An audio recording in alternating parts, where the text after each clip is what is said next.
Salut les pincines, aujourd'hui on se retrouve pour la vidéo crash test des Twin Markers de chez Action. Donc comme je vous avais dit dans la vidéo précédente, j'ai acheté les Twin Markers de chez Action. Donc la boîte de 12 m'a valu 3,99 € et les 3 feutres séparés, enfin ensemble, le pack de 3 feutres en gros, m'a valu 8,99 centimes, donc 1 € en gros.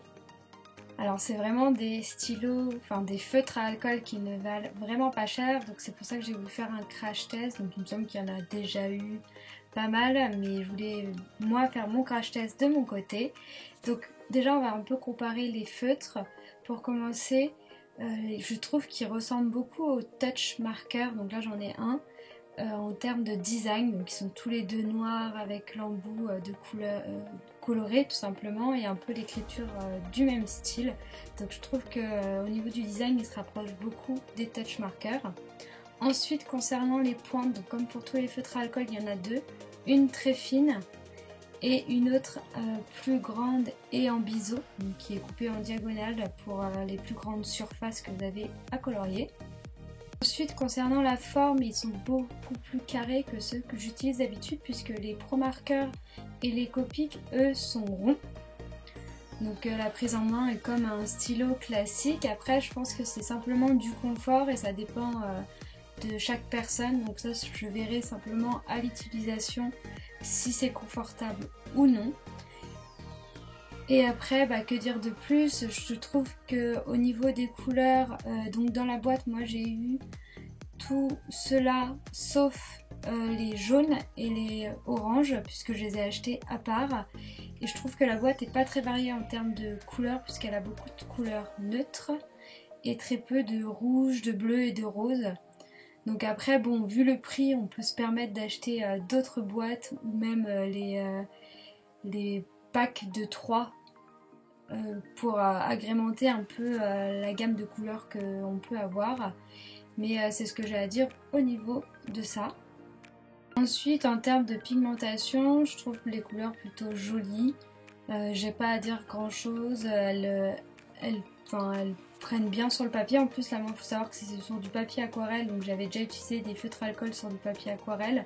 Donc je sais ce que ça rend dessus à peu près. Mais donc voilà, je trouve les couleurs plutôt sympas, surtout les gris, j'aime beaucoup.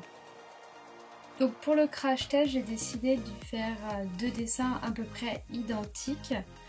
Donc là c'est une licorne avec des petites fleurs où je vais utiliser des couleurs similaires qu'il y a chez les Twin Markers et que je vais réussir à trouver moi dans les marqueurs que j'ai. Donc je vais comme ça réaliser des mélanges, voir si les Twin Markers se mélangent bien entre eux, si ça rend bien. Donc pour la sélection, voilà ce que j'ai pris. Donc j'ai pris parfois le même nom de couleurs, des couleurs qui se ressemblent plus ou moins sur le capuchon pour pouvoir utiliser les Twin Markers et les comparer. Donc on passe tout de suite au crash test.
sûr de vous dire ce que j'en pense. Mes deux petites licornes ont été coloriées ensemble. Donc à gauche vous avez celui avec les twin markers et à droite celui que j'ai fait avec le pro marker, le Copic et le graphique. Donc j'ai essayé de respecter au mieux les couleurs. Ce que je peux dire déjà, c'est que je trouve que les twin markers sont pas mal.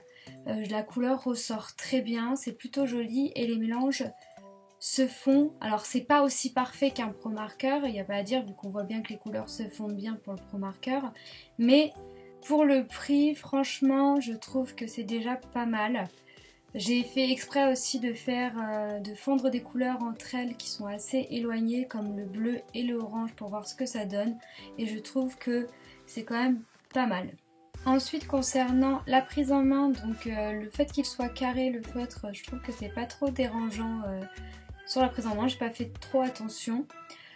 Pour la mine, moi j'ai surtout utilisé la plus petite mine et je trouve qu'elle est un peu plus rigide, donc peut-être qu'avec le temps et à force d'utilisation elle s'assouplira, mais je la trouve quand même un peu plus rigide que mes pro markers ou mes graphites ou mes Copic, mais après le Copic c'est une pointe en pinceau donc c'est un peu plus dur à comparer.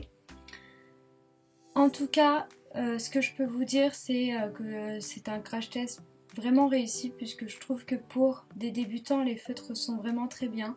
Donc si jamais vous voulez vous tester à la technique des feutres à alcool, je vous conseille d'acheter ces feutres là pour commencer parce que vous n'avez pas envie d'investir non plus beaucoup d'argent là-dedans et vous n'avez pas forcément beaucoup d'argent à investir dedans. Je trouve que les feutres à alcool de chez Action sont pas mal pour commencer et voir si vous appréciez ou non les feutres à alcool. J'espère que cette vidéo vous aura plu et vous aura aidé si vous souhaitez vous orienter vers des feutres à alcool. En tout cas, n'hésitez pas à me laisser un like et bien sûr à commenter pour me dire ce que vous en pensez. Et à vous abonner à ma chaîne si vous voulez voir d'autres vidéos. En tout cas, je vous dis à la prochaine. Bye!